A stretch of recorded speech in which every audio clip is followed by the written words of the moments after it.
Angela at the Chicken Coop again, and I just thought I would do something different than just some crafts and sewing and stuff, and kind of do a recipe that I've come up with over the years. I'm going to do like a version of beef tips and rice, but I'm going to do it with duck.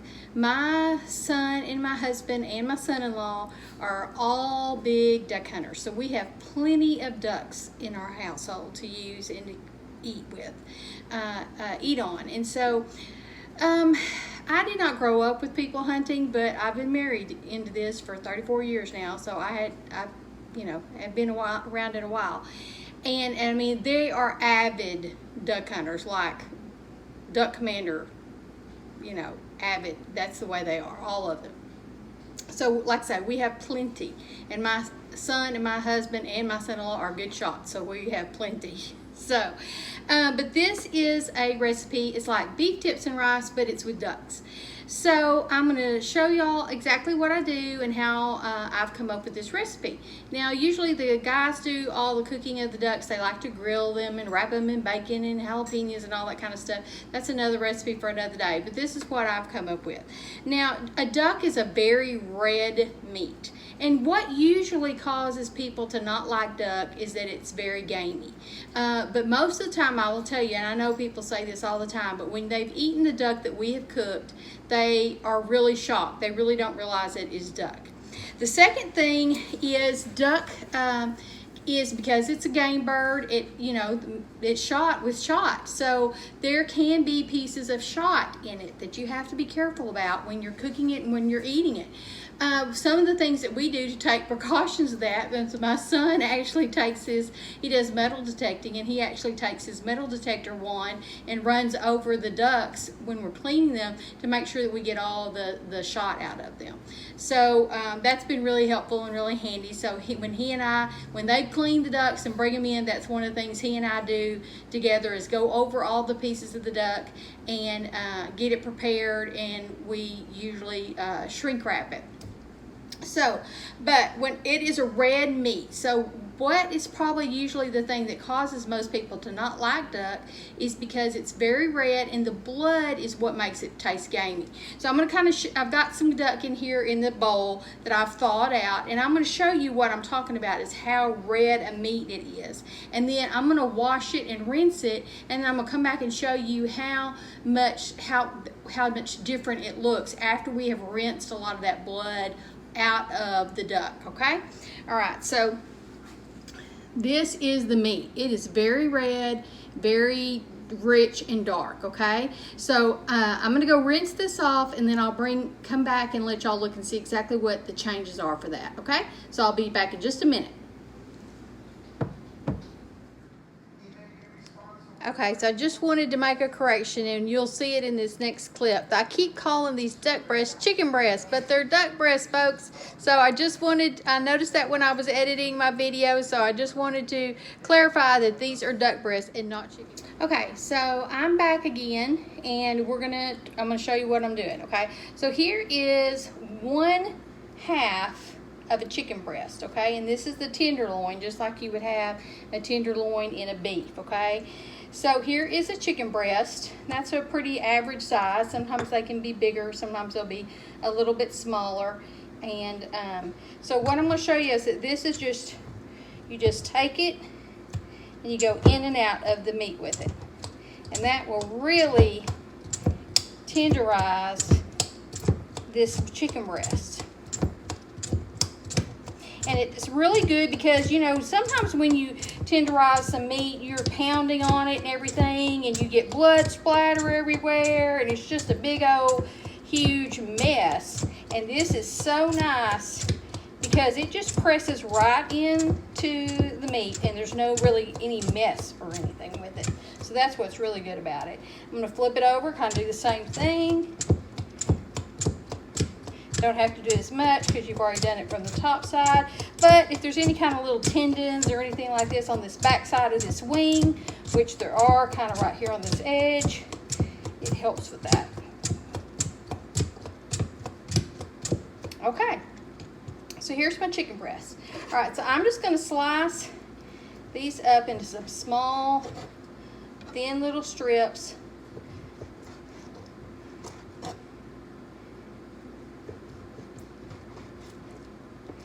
help if my knife was a little sharper. I may sharpen it here in just a second.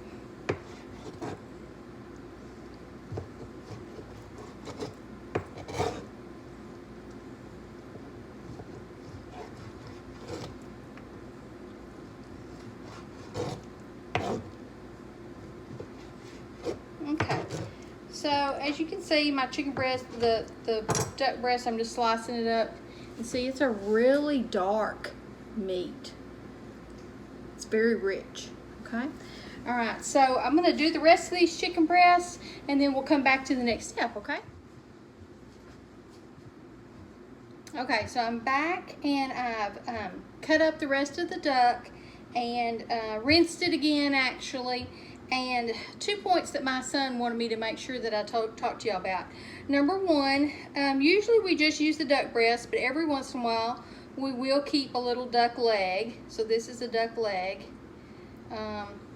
They have, you know, some meat on them. If it's a bigger bird, it'll be a little bit more meaty. So we have that little duck leg. And then also, when the shot goes through the duck, sometimes it'll actually make like a little hole in the duck breast. And if you kind of, when you're getting that shot out of that hole, sometimes a feather will actually be pushed through with the shot when it's traveling through that hole. So you have to kind of be really particular and check all those little holes that are in that might be in your duck breast meat to get any little feathers that have traveled in through there. They'll be absolutely, you won't even see them. But you start pulling out that shot and then inevitably there's like a little feather down in there too, because nobody wants to bite in and need a feather. All right, so the next thing I do is I season this. Okay, so I'm just going to use a little bit of Montreal chicken seasoning, and you know, I just kind of eyeball this. Probably about 2 tablespoons or more of this. Okay, so a lot of that, a little bit of salt, probably about a teaspoon of salt, not too much. And then I'll make a video on this. I've actually dehydrated my own garlic and made my own garlic powder. This has been, I guess last year or so. And so I have my own garlic powder, so I'm going to about a little teaspoon of that. And then a little bit of poultry seasoning, probably a teaspoon or so of poultry seasoning. And then a little bit of black pepper. Now you see how I measure. This is how my daddy measured, and he did a lot of cooking in our household, so that's kind of how I learned to cook. So I was watching him. My mother cooked too, and my mother died when I was 16, so a lot of the cooking I learned from watching my daddy actually too. So I'm gonna kind of stir this up. Get all those seasonings in there.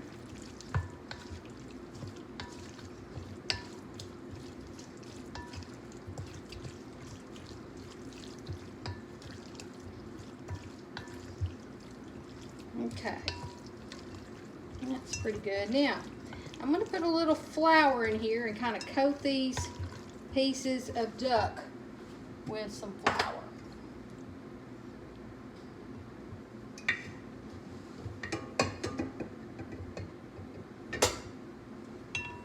This is 1/4 of a cup, so probably maybe about 1/2 a cup. Depending on how much it takes to kind of coat them.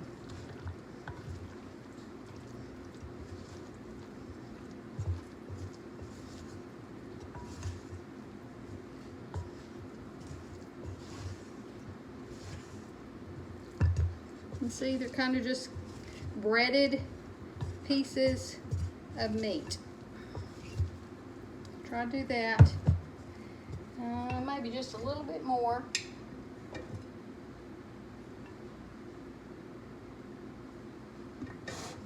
All right, so I've rinsed my duck. Well, first off, we've shot our duck, killed it, field dressed it, brought it in, checked for shot, got all the feathers out, rinsed it, cut it into small pieces, seasoned it and put some flour in here. And I know that looks like a big old mess, doesn't it? Just doesn't look very appealing, but it is. It's wonderful. All right. So let me get my pan ready, my hot grease pan, and get that going, and then I'll bring you back for the next step, okay? Just a minute. All right, so I'm back at my stove. You might notice my stove. It is from like probably the 30s or 40s, but I actually got this stove when they were had cleared out the Masonic Lodge in town, and it was in upstairs of the old building in town. I paid $50 for it. My parents were both in the Masonic Lodge and Eastern Star, so I was really excited to get this stove because I remember this all growing up. My husband always says that it took 2 or 3, 4 men to get it down the flight of stairs from the upstairs of that old building, and they all nearly got hernias getting it. But I have cooked on this almost my entire married life, and everybody always says, why don't you get a new stove? Why don't you get a new stove? And I'm like, nope, I love my stove. It's a gas stove, and I love it. It doesn't have any electronics to it. I mean, if the weather gets bad, I can cook on my stove.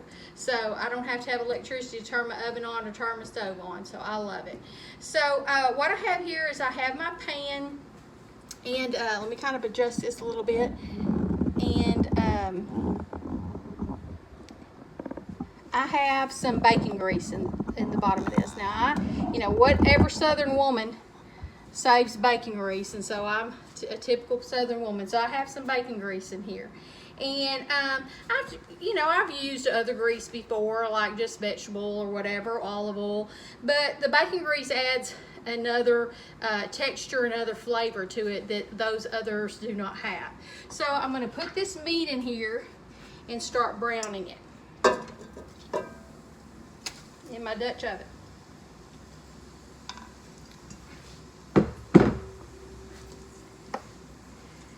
So it's going to sit here and cook and brown and kind of fry up a little bit.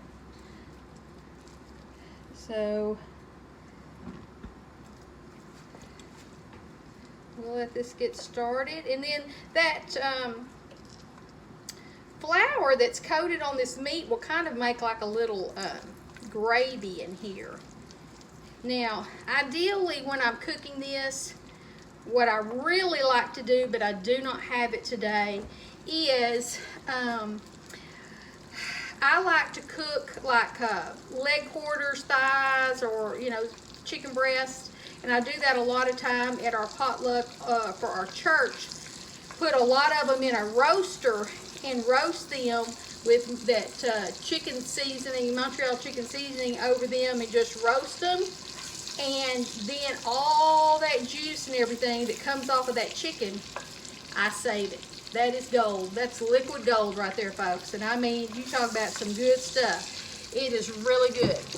And what I do with that is, because we're going to add some chicken broth to this, and I use chicken broth, but when you use that in it, oh my gosh, that kicks it up a whole nother notch. Okay. So this is just browning. So we keep going with this.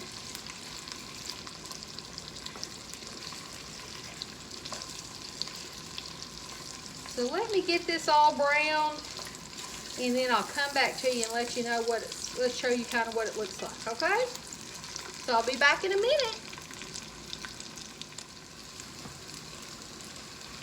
Okay, so I've browned this just a little bit. It doesn't have to be completely done, but I wanted to kind of show you what I was talking about. And it's got all that flour and stuff. It's kind of coating the bottom of this pan, but that's the ooey goodness. We're going to get that up when we pour this broth in here. So let me turn my temperature down. And we're going to pour my chicken broth over here.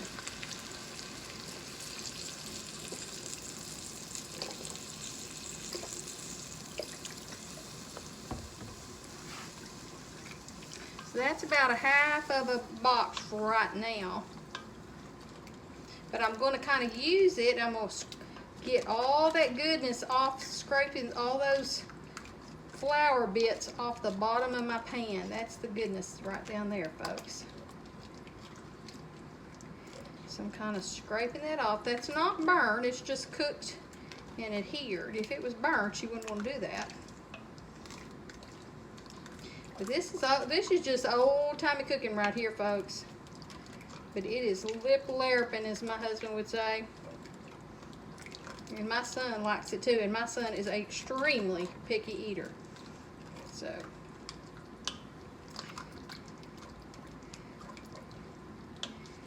okay. I'm gonna probably add a little bit more chicken broth, probably maybe 3/4 of this container I'm gonna add.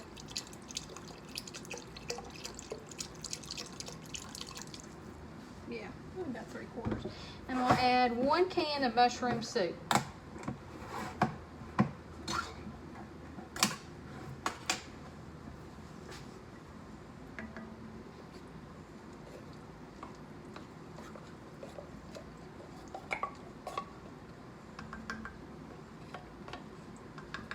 Now, depending on how thick much flour you've added to begin with and how thick it cooks up is kind of dependent about how much chicken broth you need in here. Because this is going to kind of form a gravy. And then you're going to cook rice. We cook rice in our rice cooker. And then we make so this is like the beef tips and the rice, but this is duck and rice.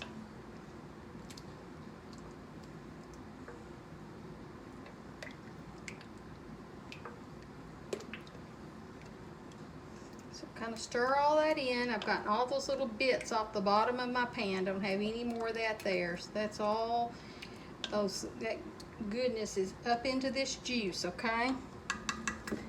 So all right, so we're gonna let it simmer for about an hour. Put the lid on it, let it simmer on low, and come back. Every once in a while I'll take the lid off of it and stir it just to make sure it's not sticking to the bottom of the Dutch oven. And then when we make our rice and everything and plate it up, I'll bring you back and show you the finished product and let you know how it goes, okay? So we'll be back in just a minute. Okay, so we're back. Our meal is prepared. I've got some rice ready. I've sauteed some green beans with a little bit of onion, a little bit more bacon grease. You can't go wrong with some bacon grease, and salt and pepper. And then my son wanted me to remind y'all that what we cook and what they shoot are called puddle ducks. They are not diving ducks. You do not want to eat a diving duck. It's very fishy. They eat puddle ducks like mallards, those type of things, and they eat more the grasses and acorns and things like that. They do not dive deep down up underneath the water and get little fish and things like that. That's what a diving duck does, and they do not taste very good. So there's a big difference between a puddle duck and a diving duck. So here is my rice, and we're going to get some beef tips here. They've been cooking for probably about 45 minutes. Every so often I've been taking the lid off and stirring this up, and I want you to see what kind of good gravy this has. So there's my beef, my duck tips, a little bit of green beans, and it's pretty good stuff. Let me take a bite of it. See, it's probably really hot here. Get a little piece.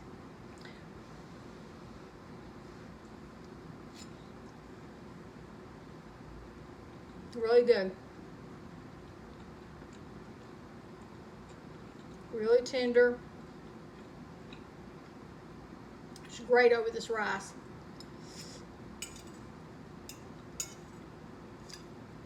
Taste my green beans.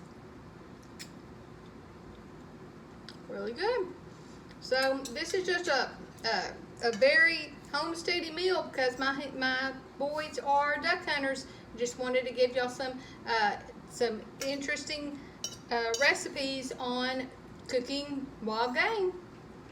Thank y'all for watching the Chicken Coop. Please like and subscribe. And we'll see you next time. Bye-bye.